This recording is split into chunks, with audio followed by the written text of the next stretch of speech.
ایک خوبصورت گاؤں تھا جس کا نام تھا سبز نگر۔ اس گاؤں میں ایک خوبصورت خاندان رہتا تھا۔ خاندان میں دادی، دادا، ابو، اماں اور 3 بچے علی، عائشہ اور احمد تھے۔ سبز نگر گاؤں بہت پرامن تھا۔ سب لوگ ایک دوسرے سے محبت کرتے، کھیتوں میں کام کرتے اور شام کو سب لوگ کھلی چھت پر بیٹھ کر کہانیاں سنتے۔ دادا جان ہمیشہ بچوں کو پرانی کہانیاں سناتے۔ دادا جان بچوں کبھی دوسروں کو مدد کرنے سے پیچھے نہ ہٹنا، نیکی کا بدلہ ہمیشہ ملتا ہے۔ احمد: دادا میں بھی بڑا ہو کر سب کی مدد کروں گا۔ ایک دن گاؤں میں بڑی مشکل آ گئی۔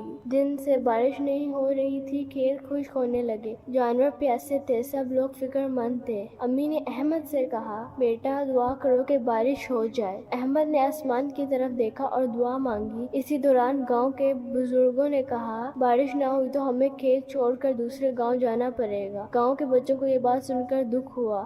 احمد کے دل میں ایک خیال آیا، میں کچھ کروں گا، میں گاؤں نہیں چھوڑنے دوں گا۔ گاؤں کے کنارے ایک جنگل تھا جسے جادوئی جنگل کہتے ہیں۔ لوگ وہاں جانے سے ڈرتے تھے کیونکہ کہا جاتا تھا کہ وہاں کچھ جادوئی مخلوقات رہتی ہیں۔ رات کو احمد نے سوچا شاید وہاں کوئی حل ہو۔ وہ آہستہ سے گھر سے نکلا۔ چاندنی رات تھی، جنگل میں پرندے چہچہا رہے تھے اور ہوا ٹھنڈی چل رہی تھی، مگر ساتھ ہی ڈراؤنا سناٹا بھی۔ احمد جنگل میں آگے بڑھتا گیا۔ اچانک اس نے ایک آواز سنی، بچاؤ بچاؤ۔ وہ آواز ایک چھوٹے ہرن کی تھی جو جال میں پھنسا ہوا تھا۔ احمد نے بہادری دکھائی اور جال کاٹنے لگا۔ جال کھولتے وقت اس کے ہاتھ زخمی ہو گئے، لیکن اس نے ہمت نہ ہاری۔ وہ آواز ایک چھوٹے ہرن کی تھی جو جال میں پھنسا ہوا تھا۔ ہرن آزاد ہوتے ہی بولا، شکریہ بچے، تم نے میری جان بچائی۔ میں عام ہرن نہیں، میں جادوئی ہرن ہوں۔ میں تمہیں انعام دوں گا، تمہاری ایک خواہش پوری ہوگی۔ احمد نے کہا، میں چاہتا ہوں کہ ہمارے گاؤں میں بارش ہو اور سب خوشحال ہو جائے۔ ہرن مسکرایا، تمہاری نیت اچھی ہے، لیکن اس خواہش کے لیے تمہیں ایک امتحان دینا ہوگا۔ احمد: امتحان؟ کون سا امتحان؟ ہرن نے کہا، تمہیں 3 چیزیں لانی ہوں گی، ندی کے کنارے سے نیلا پتھر، پہاڑ کی چوٹی سے سفید پھول، اندھیرے درخت سے سنہری پتی۔ احمد نے ہمت کی اور ہرن سے راستے کا پتہ لیا۔ احمد سب سے پہلے ندی کے کنارے گیا۔ ندی کا پانی بہت تیز تھا۔ اس نے لکڑی سے ایک چھوٹی سی کشتی بنائی اور نیلا پتھر نکالا۔ پھر وہ پہاڑ پر چڑھا۔ راستہ مشکل تھا لیکن احمد نے ہمت نہ ہاری، وہاں سے سفید پھول لیا۔ تیسری چیز سب سے مشکل تھی، اندھیرا درخت بہت خوفناک تھا، وہاں الو کی آوازیں آ رہی تھیں۔ احمد ڈر گیا لیکن اس نے دعا پڑھی اور اندر گیا۔ سنہری پتی کو دیکھ کر اس نے ہاتھ بڑھایا، تبھی ایک بڑی سائے جیسی چیز سامنے آئی۔ احمد بہادری سے بولا، میں کسی کو نقصان نہیں پہنچاؤں گا، بس یہ پتی چاہیے تاکہ میرا گاؤں بچ سکے۔ احمد تینوں چیزیں لے کر ہرن کے پاس گیا۔ ہرن نے اپنی دم ہلائی، آسمان پر بادل چھا گئے، بارش شروع ہو گئی، گاؤں کے کھیت سرسبز ہو گئے، لیکن لوگ خوشی سے ناچنے لگے۔ گاؤں والے جب احمد کی بہادری جانتے ہیں تو اس گاؤں کا ہیرو کہتے ہیں۔ بچوں، بہادری، نیک نیت اور دوسروں کی مدد کرنے سے ہمیشہ خوشی ملتی ہے۔ ایک خوبصورت گاؤں تھا جس کا نام تھا سبز نگر۔ اس گاؤں میں ایک خوبصورت خاندان رہتا تھا۔ خاندان میں دادی، دادا، ابو، اماں اور 3 بچے علی، عائشہ اور احمد تھے۔ سبز نگر گاؤں بہت پرامن تھا۔ سب لوگ ایک دوسرے سے محبت کرتے، کھیتوں میں کام کرتے اور شام کو سب لوگ کھلی چھت پر بیٹھ کر کہانیاں سنتے۔ دادا جان ہمیشہ بچوں کو پرانی کہانیاں سناتے۔ دادا جان بچوں کبھی دوسروں کو مدد کرنے سے پیچھے نہ ہٹنا، نیکی کا بدلہ ہمیشہ ملتا ہے۔ احمد: دادا میں بھی بڑا ہو کر سب کی مدد کروں گا۔ ایک دن گاؤں میں بڑی مشکل آ گئی۔ دن سے بارش نہیں ہو رہی تھی، کھیت خشک ہونے لگے، جانور پیاسے تھے، سب لوگ فکر مند تھے۔ امی نے احمد سے کہا، بیٹا دعا کرو کہ بارش ہو جائے۔ احمد نے آسمان کی طرف دیکھا اور دعا مانگی۔ اسی دوران گاؤں کے بزرگوں نے کہا، بارش نہ ہوئی تو ہمیں کھیت چھوڑ کر دوسرے گاؤں جانا پڑے گا۔ گاؤں کے بچوں کو یہ بات سن کر دکھ ہوا۔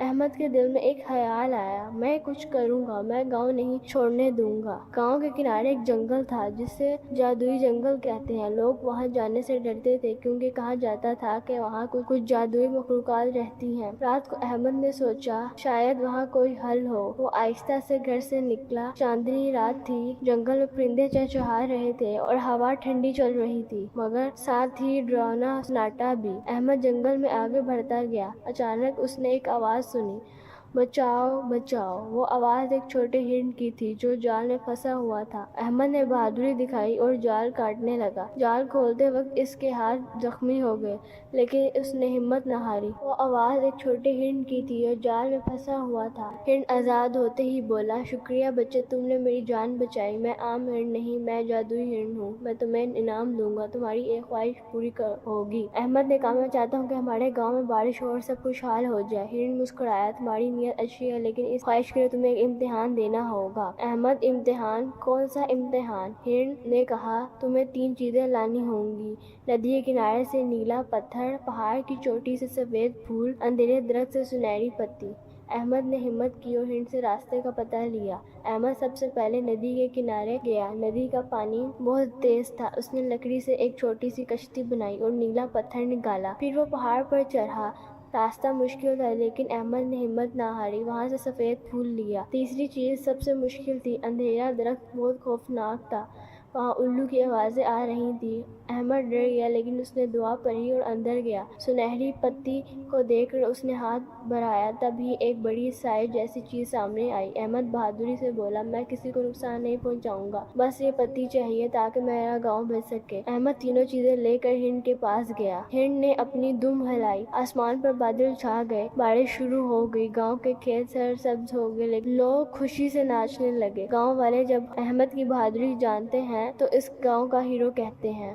بچوں، بہادری، نیک نیت اور دوسروں کی مدد کرنے سے ہمیشہ خوشی ملتی ہے۔ ایک باغ میں ایک ننھی سی کیڑا رہتی تھی۔ اس کا نام تھا مٹھو۔ مٹھو کا رنگ سبز تھا اور وہ پتے کھا کر دن گزارا کرتا تھا، لیکن مٹھو کے دل میں ایک بڑا خواب تھا۔ وہ چاہتی تھی کہ کاش وہ بھی پرندوں کی طرح اڑ سکے اور آسمان کو چھو لے۔ باقی کیڑے اس پر ہنستے اور کہتے، ہا ہا ہا، تم اتنی چھوٹی ہو، تم کیسے اڑ سکتی ہو؟ مٹھو تھوڑی اداس ہو جاتی لیکن اپنے دل میں کہتی، ایک دن میرا خواب ضرور پورا ہوگا۔ وقت گزرتا گیا۔ ایک دن مٹھو نے اپنے ارد گرد ایک نرم سا کوکو گھونسلہ بنا لیا۔ وہ کئی دن تک اس کے اندر سوئی رہی۔ پھر اچانک ایک صبح اس کوکو کے اندر ہلچل ہوئی۔ مٹھو نے خود کو آزاد کیا تو دیکھا کہ اس کے چھوٹے سے جسم پر خوبصورت پر نکل آئے ہیں۔ اب وہ کوئی کیڑا نہیں بلکہ ایک رنگ برنگی تتلی بن چکی تھی۔ مٹھو خوشی سے اڑ گئی۔ مٹھو خوشی سے اڑنے لگی، پھولوں پر بیٹھنے لگی اور آسمان کے نیچے آزاد پرواز کرنے لگی۔ جو کیڑے اس پر ہنستے تھے وہ سب حیران رہ گئے۔ مٹھو نے مسکرا کر کہا، کبھی بھی اپنے خواب پر یقین کرنا مت چھوڑو، وقت آنے پر خواب حقیقت بن جاتا ہے۔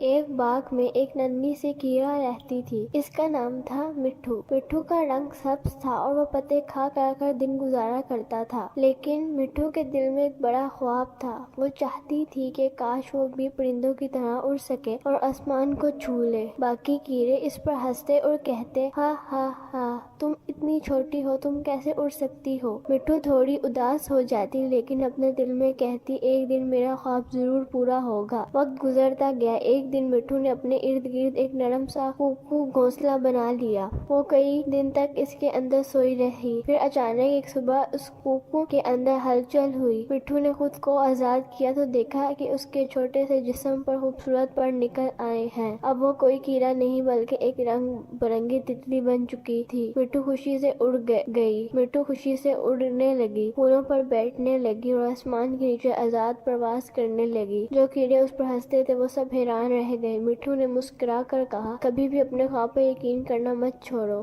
وقت آنے پر خواب حقیقت بن جاتا ہے۔ ایک باغ میں ایک ننھی سی کیڑا رہتی تھی۔ اس کا نام تھا مٹھو۔ مٹھو کا رنگ سبز تھا اور وہ پتے کھا کر دن گزارا کرتا تھا، لیکن مٹھو کے دل میں ایک بڑا خواب تھا۔ وہ چاہتی تھی کہ کاش وہ بھی پرندوں کی طرح اڑ سکے اور آسمان کو چھو لے۔ باقی کیڑے اس پر ہنستے اور کہتے، ہا ہا ہا، تم اتنی چھوٹی ہو، تم کیسے اڑ سکتی ہو؟ مٹھو تھوڑی اداس ہو جاتی لیکن اپنے دل میں کہتی، ایک دن میرا خواب ضرور پورا ہوگا۔ وقت گزرتا گیا۔ ایک دن مٹھو نے اپنے ارد گرد ایک نرم سا کوکو گھونسلہ بنا لیا۔ وہ کئی دن تک اس کے اندر سوئی رہی۔ پھر اچانک ایک صبح اس کوکو کے اندر ہلچل ہوئی۔ مٹھو نے خود کو آزاد کیا تو دیکھا کہ اس کے چھوٹے سے جسم پر خوبصورت پر نکل آئے ہیں۔ اب وہ کوئی کیڑا نہیں بلکہ ایک رنگ برنگی تتلی بن چکی تھی۔ مٹھو خوشی خوشی سے اڑ گئی. مٹھو خوشی سے اڑنے لگی، پھولوں پر بیٹھنے لگی اور آسمان کے نیچے آزاد پرواز کرنے لگی. جو کیڑے اس پر ہنستے تھے وہ سب حیران رہ گئے. مٹھو نے مسکرا کر کہا، کبھی بھی اپنے خواب پر یقین کرنا مت چھوڑو، وقت آنے پر خواب حقیقت بن جاتا ہے.